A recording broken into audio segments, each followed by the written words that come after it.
അസ്സലാമു അലൈക്കും വറഹ്മത്തുള്ളാഹി ബിസ്മില്ലാഹി അൽഹംദുലില്ലാഹി അല്ലാഹുമ്മ സ്വല്ലി അലാ സയ്യിദിന മുഹമ്മദ് വഅലാ സയ്യിദിന മുഹമ്മദ്. ഇന്നലെ ഒരു ചോദ്യം ഉണ്ടായിരുന്നു. കുട്ടിക്ക് മുല കൊടുക്കുന്ന ഭാര്യയുടെ മുലപ്പാല് കുടിച്ചാൽ എന്തെങ്കിലും മതപരമായ പ്രശ്നമുണ്ടോയെന്ന്. അപ്പോൾ ഈ സംശയം സത്യത്തിൽ മുലകുടി ബന്ധവുമായി ബന്ധപ്പെട്ടിട്ടുള്ള ഒരു സംശയത്തിൽ നിന്നാണ് വരുന്നത്. അപ്പോൾ ഒരു മുലകുടി ബന്ധം സ്ഥാപിക്കപ്പെട്ടാൽ മഹറമായ ഒരു ബന്ധമാണല്ലോ. അപ്പോൾ ആ ഒരു ബന്ധം ഉണ്ടാകുന്നത് 2 വയസ്സാകുന്നതിന് മുമ്പ് ഒരു സ്ത്രീയുടെ മുല കുടിക്കുമ്പോഴാണ്. അപ്പോൾ ആ ഒരു ബന്ധം സ്ഥാപിക്കപ്പെടുന്നത്. പിന്നെ അത് നിശ്ചയ പ്രാവശ്യം കുടിക്കുന്നതിനാണ് മുലകുടി ബന്ധം ഉണ്ടാകുന്നത്. അപ്പോൾ ഭാര്യയുടെ മുല കൊടുക്കുന്നിടത്ത് അങ്ങനത്തെ ഒരു പ്രശ്നമില്ല. പിന്നെ അതുകൊണ്ട് മതപരമായി തെറ്റോ കുഴപ്പമൊന്നുമില്ല. മാത്രമല്ല വേറൊരാൾ പേഴ്സണലായിട്ട് ചോദിച്ചൊരു സംശയം കൂടി, ഭാര്യ ഭർത്തൃ ബന്ധങ്ങളിൽ ഏതൊക്കെ തരത്തിലുള്ള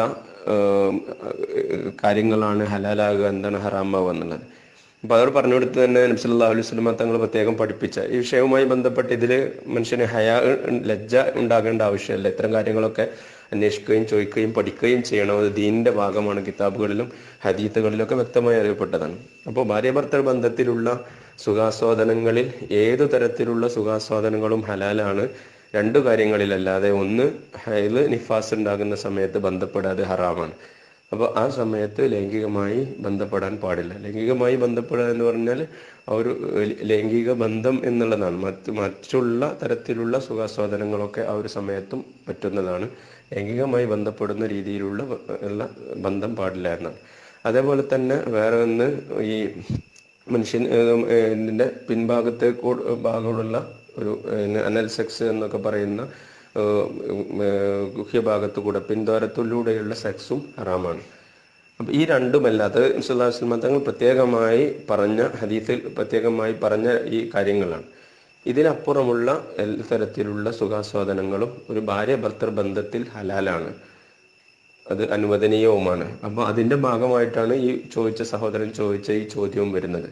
ഇതിൽ തെറ്റായ ഒരുപാട് രീതികൾ മനുഷ്യൻ ഈ ഒരു വിഷയത്തിൽ, അതുപോലെ ലൈംഗികതയെക്കുറിച്ചിട്ടുള്ള മനുഷ്യന് കൃത്യമായ ബോധവും വിവരവും ഒക്കെ ആവശ്യമാണ്. കാരണം ഒരുപാട് തരത്തിലുള്ള മോശമായ പ്രവണതകൾ, പ്രത്യേകിച്ചും ഇന്നത്തെ ഒരു ലൈംഗികതയുടെ കാഴ്ചകളും അത് സംബന്ധമായ സിഡികളും ഫിലിമുകളും ഒക്കെ വ്യാപകമായി വിതരണം ചെയ്യപ്പെടുകയും മാത്രമല്ല ഓരോരുത്തരുടെയും സ്വകാര്യതകളിൽ ഇൻ്റർനെറ്റിലൊക്കെ ഡൗൺലോഡ് ചെയ്യാവുന്ന സാഹചര്യങ്ങളൊക്കെ ഉണ്ടാകുമ്പോൾ അത്തരം അവസ്ഥകളിൽ നിന്ന് കിട്ടുന്ന അറിവുകൾ കാരണം വളരെ മോശമായ ലൈംഗിക ബന്ധങ്ങൾ, അതേപോലെ തന്നെ ലൈംഗിക വൈകൃതങ്ങൾ ഒക്കെ ഉണ്ടാകുന്നത് കൊണ്ട് തന്നെ പലപ്പോഴും അത്തരം ബന്ധങ്ങൾ പലപ്പോഴും ആളുകൾ ചർച്ച ചെയ്യാൻ മടി വരുന്ന വിഷയങ്ങളാണ്. സാധാരണ രീതിയിലുള്ള ആളുകളോട് അല്ലെങ്കിൽ വിഷയങ്ങൾ ചർച്ച ചെയ്യാൻ ഒരിക്കലും ചർച്ച ചെയ്യാത്തൊരു വിഷയം. എന്നാൽ മോശമായ ബന്ധങ്ങളിൽ പലപ്പോഴും ചർച്ചകൾ ചെയ്യപ്പെടുകയും ചെയ്യും. കൂട്ടുകാർക്കിടയിൽ അല്ലെങ്കിൽ അശ്ലീലതകൾ കൂടുതൽ സംസാരിക്കുന്നവർക്കിടയിൽ. അപ്പോൾ ഇത്തരം വിഷയങ്ങൾ ചർച്ച ചെയ്യുമ്പോൾ മോശമായ വൈകൃതങ്ങളാണ് പലപ്പോഴും ചർച്ചകൾ വിധേയമാക്കുന്നത്.